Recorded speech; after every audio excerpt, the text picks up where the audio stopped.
doing well. I am Bindu. In the other session, we have seen about China, the establishment of the Republic, and how universalization in education and land reforms changed the base of China for future developments. Today, we will continue and learn about one African country called Nigeria.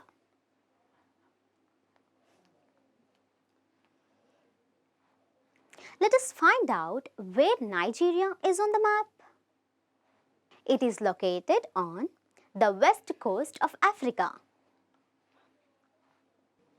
We were learning about the countries which were under colonialism and fought against the colonial rule and domination of European powers. We have already learned about China, an Asian country. In this session, we are going to learn about the African country Nigeria from the topic National Liberation Movement in the colonies of class 10th Social Studies. Learning outcomes. You will be able to know Nigeria forming unity against the colonialists. Understand the challenges faced by the Nigerian people in those days under colonial rule. Pan-Africanism movement, which is a key concept of the Nigerian liberation movement. Independence and weak democracy. Keywords. Landlordism, the system by which land under private ownership is rented for a fixed sum to tenants.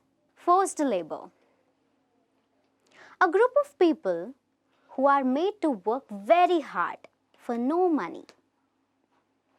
Pan-Africanism,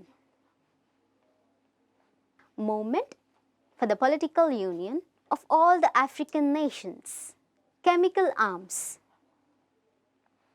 toxic chemicals used as weapons. Check out the concept map.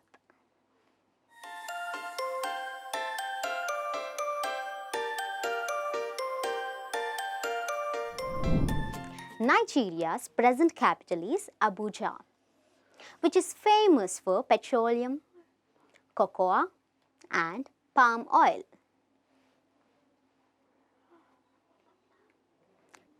British colonialism and the making of a nation. The idea of a nation was new to the countries of Africa.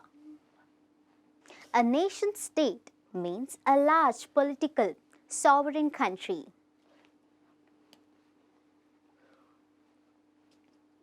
Or administrative territory. The people in Africa were united together through their tribal identity. The country we know as Nigeria today was actually created by the British by bringing together different regions around the Niger River system, where people of different tribal groups lived. Let's see the major tribes in Nigeria. Northern Nigeria is dominated by Hausa Fulani.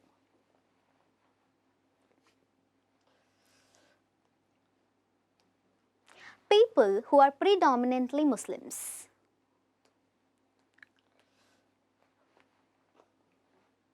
And the south part is divided into two parts, southeastern part and southwestern part. The southeastern part of Nigeria is dominated by Igbo tribes, while the southwestern portions are dominated by Yoruba tribes.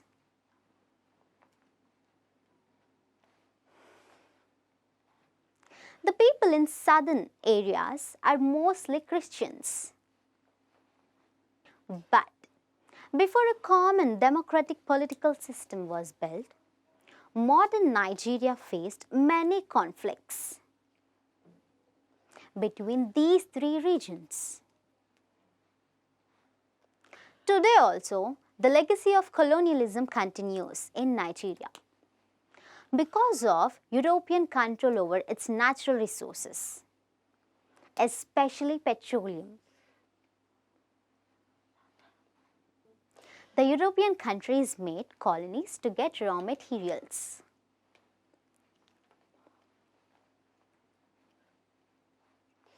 The region of the river Niger Delta was a densely populated region of Africa.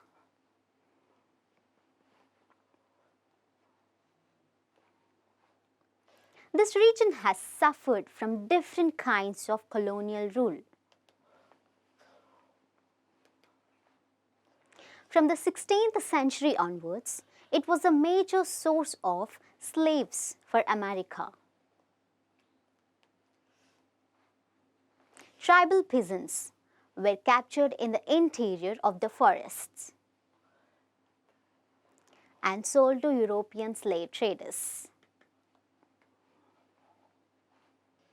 After the trade was abolished in the 19th century, a new interest developed for colonial powers in the trade of the agriculture produce of this area, especially palm oil and cocoa.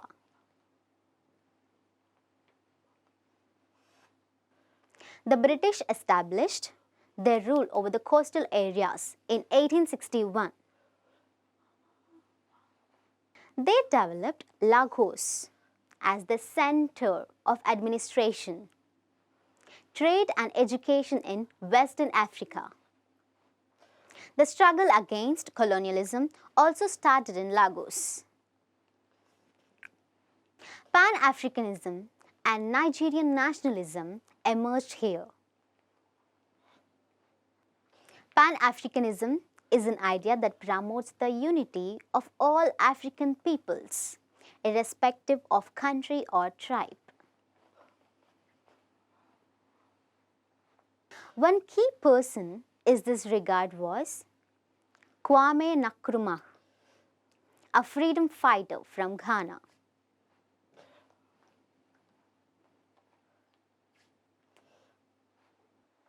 Racism became common in the British colonial empire in the late 19th and early 20th centuries. Educated Africans were excluded from the civil service, and there was discrimination against African entrepreneurs.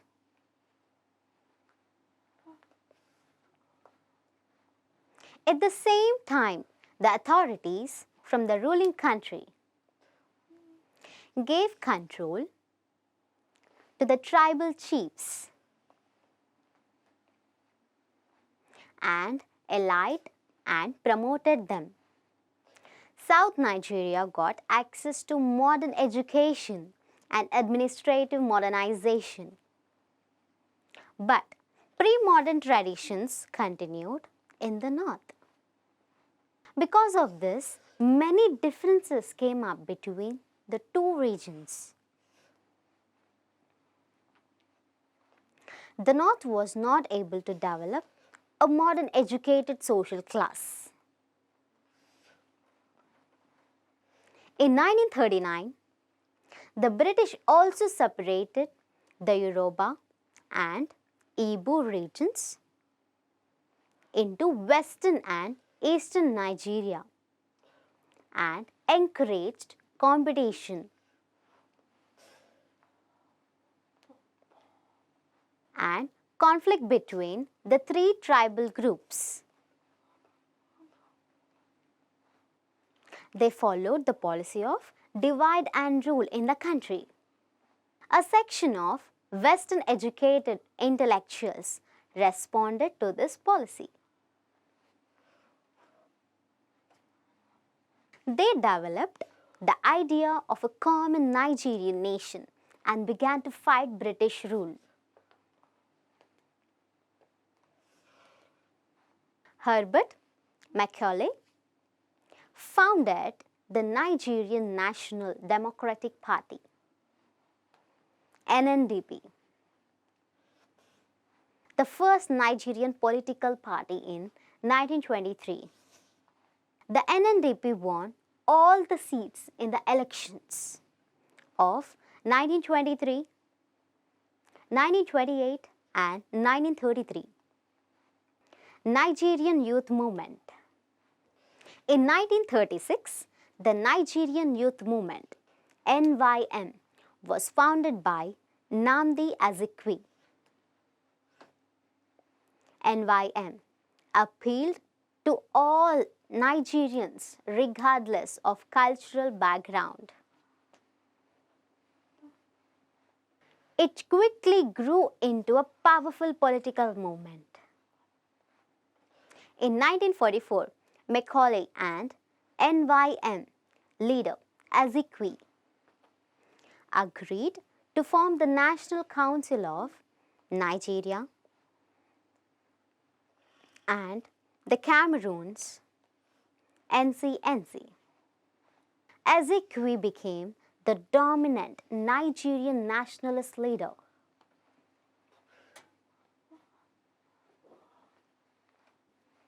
He also supported Pan-Africanism and a pan-Nigerian based nationalist movement. Nigerian nationalism grew into popularity and power in the post-World War II period, as the Nigerian economy faced difficult times.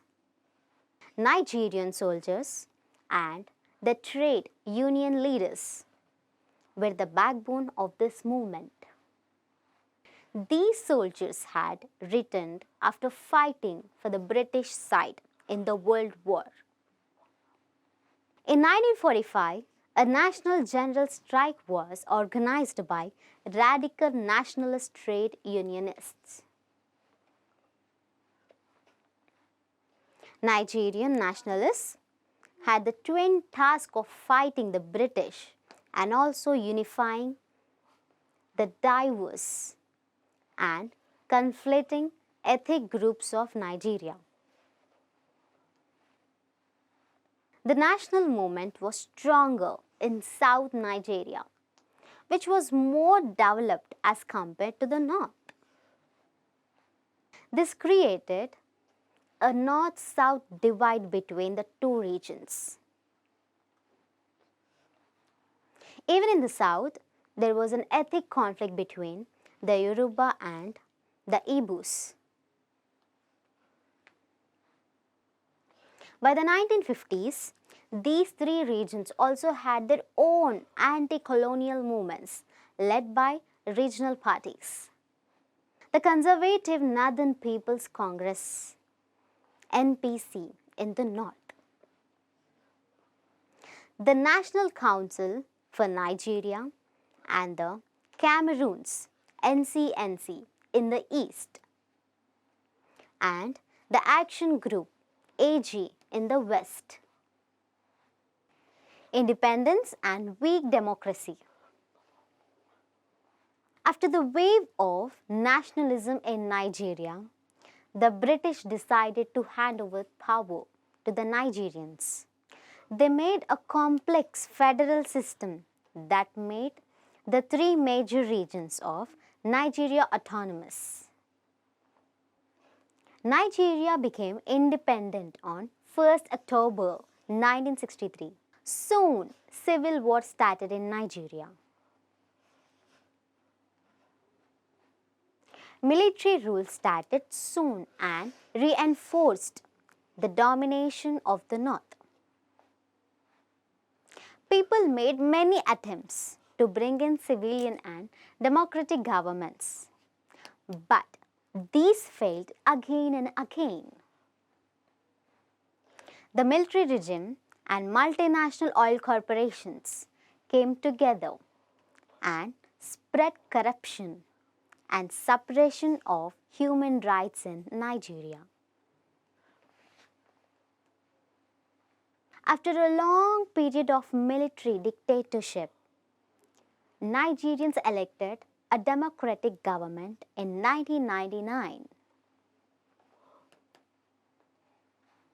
Oil, environment and politics. Oil was discovered in the Niger Delta in the 1950s, and soon various multinational companies headed by the Dutch Shell Company got the rights for oil drilling. Today, it is the most important natural resource of Nigeria. Most of the oil wells are owned by these corporations, which extract Nigerian oil and share part of its profits with the military rulers. But the common people get very little benefit from this. Impact on ecosystem. Oil spillage from oil wells has a major impact on the ecosystem.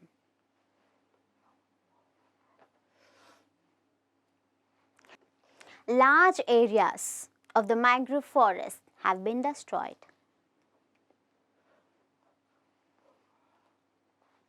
This is mainly because oil is stored in the soil and re-released annually.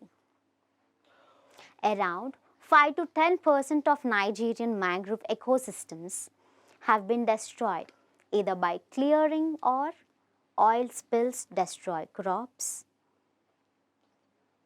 and aquaculture through contamination of the groundwater and soil. Drinking water is also frequently contaminated, and a sheen of oil is visible in many local bodies of water. Offshore spills contaminated the coastal environments and cause a decline in local fish production. Throughout the early 1990s, there was growing unrest, particularly in the Niger Delta region. Many people demanded compensation for the ecological damage and control over their land's oil resources. Thus, Nigeria is still making efforts to come together as a nation, work out a stable democratic system, and again control over its material resources. So, in this video, you have seen about Nigeria, the challenges faced by the Nigerian people in those days under colonial rule. Pan-Africanism was a key concept of the Nigerian liberation movement.